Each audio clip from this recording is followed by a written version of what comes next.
Good morning students. Today's topic is structure of ecosystem. इससे पहले lecture में हमने पढ़ा था कि इकोसिस्टम क्या होता है और इसके क्या कंपोनेंट्स होते हैं।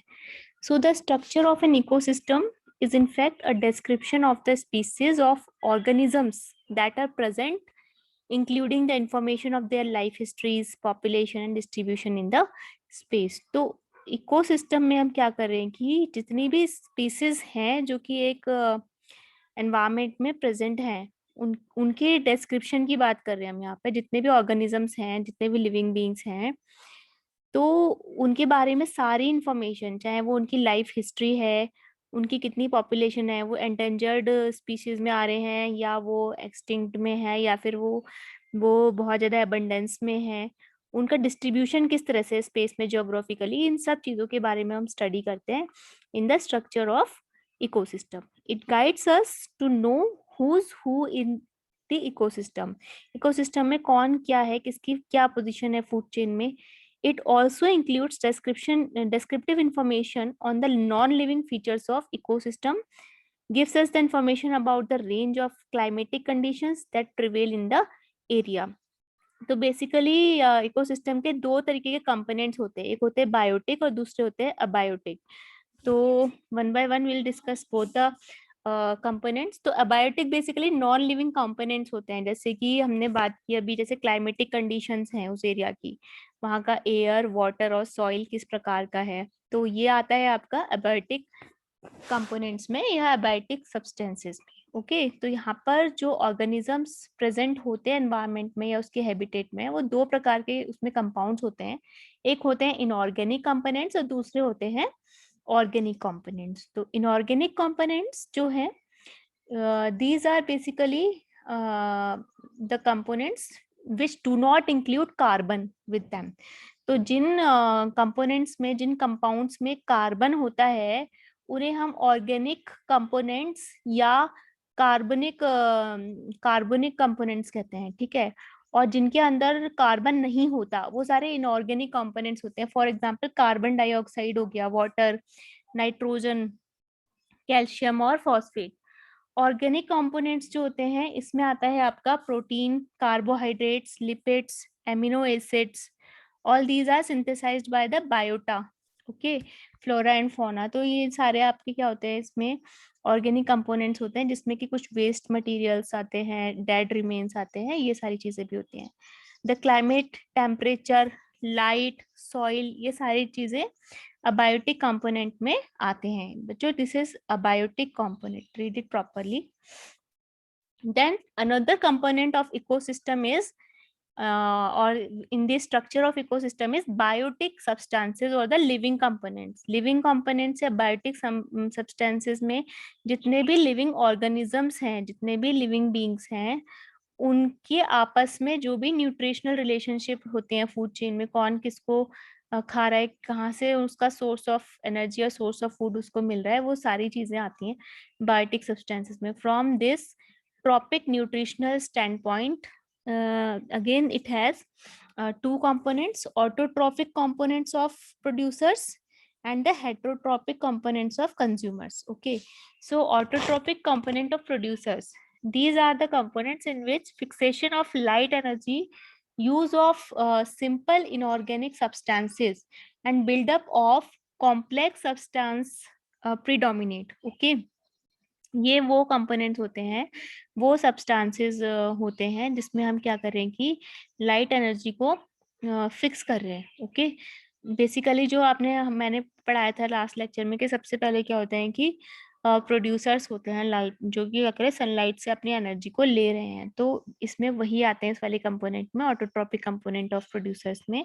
The component is constituted mainly by green plants. इसमें सारे ग्रीन प्लांट्स आते हैं जो कि फोटोसिंथेटिक, जिसमें बैक्टीरिया भी आते हैं. और बेसिकली प्लांट्स क्या कहते हैं, फोटोसिंथेसिस, प्रकाश संश्लेषण की क्रिया के द्वारा लाइट को फूड में कन्वर्ट करते हैं.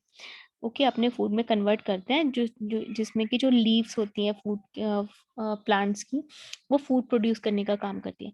To some lesser extent chemosynthetic microbes also contribute to buildup of the organic matters. तो इसमें फोटोसिंथेटिक बैक्टीरिया भी आते हैं और केमोसिंथेटिक माइक्रोब्स जो होते हैं वो भी आते हैं जो कि ऑर्गेनिक मैटर को बिल्डअप करते हैं. Members of the autotrophic components are known as ecosystem producer because they capture energy from non-organic sources, especially light, and store some of the energy in the form of chemical bonds for the later use.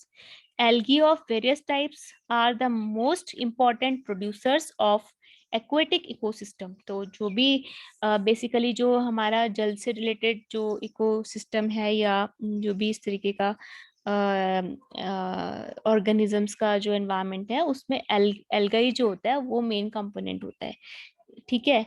Although in एस्टुअरीज and marshes, जैसे दलदल हो गया, घास हो गया, यहाँ पर भी ये भी एक इम्पॉर्टेंट प्रोड्यूसर्स होते हैं ऑटोट्रोपिक कंपोनेंट्स के.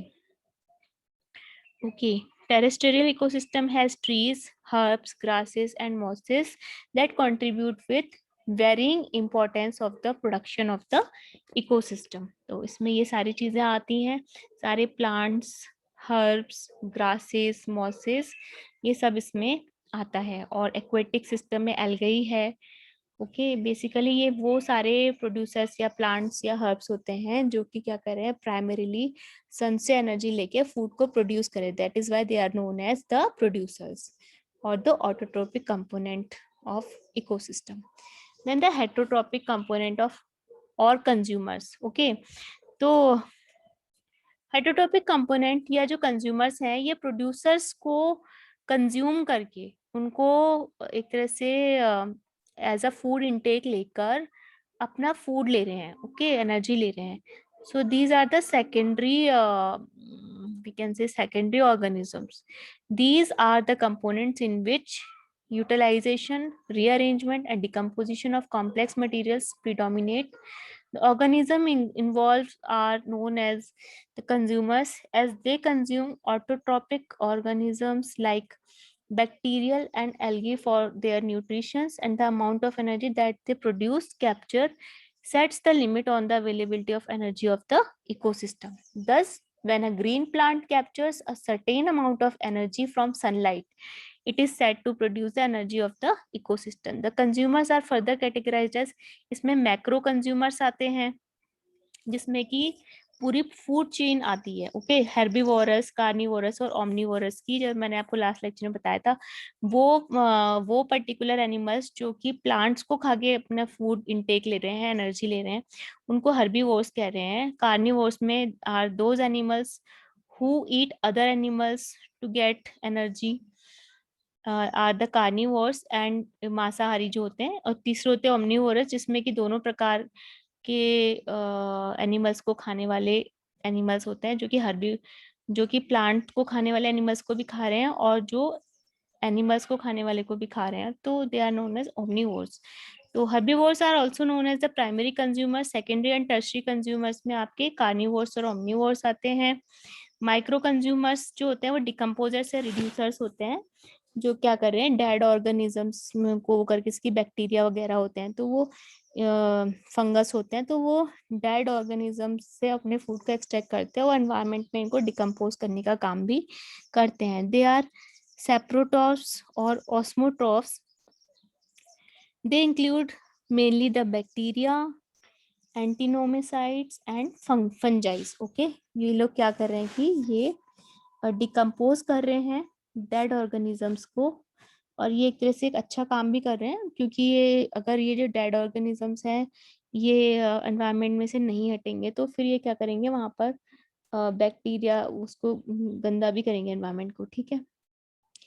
Then stand corps.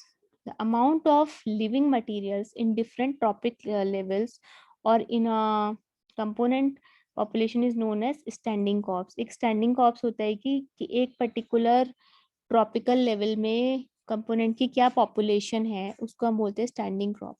This term applies to both plants as well as the animals. The standing crop may be expressed in terms of the number of organisms per unit area, biomass, that is the organism mass in unit area. We can measure it as living weight, dry weight, ash free dry weight of carbon weight, or the calories और any other convenient unit suitable. तो basically standing crop किसी भी particular species के जो population density है उस particular area में, उनकी जो नंबर है, उनका टोटल वेट कितना है, उन सब चीज़ों को मेजर कर रहा है। Then the decomposers. In the absence of decomposers, no ecosystem could function long. ये भी पूरे एनवायरनमेंट को बैलेंस रखने के लिए बहुत जरूरी होते हैं रिड्यूसर्स या decomposers. In their absence dead organisms would pile up without rotting as wood waste product. वैसे मैंने आपको बताया कि क्या होगा कि एनवायरनमेंट में चीजें सड़ने लगेंगी, जो डेड ऑर्गेनिज्म है वो सड़ने लगेंगे अगर डिकम्पोजर्स नहीं होंगे, तो उनका होना बहुत जरूरी है एनवायरनमेंट में। ठीक है। It would not be long before an essential element जो है फॉस्फोरस हो गया for example would be would not be there. Okay, so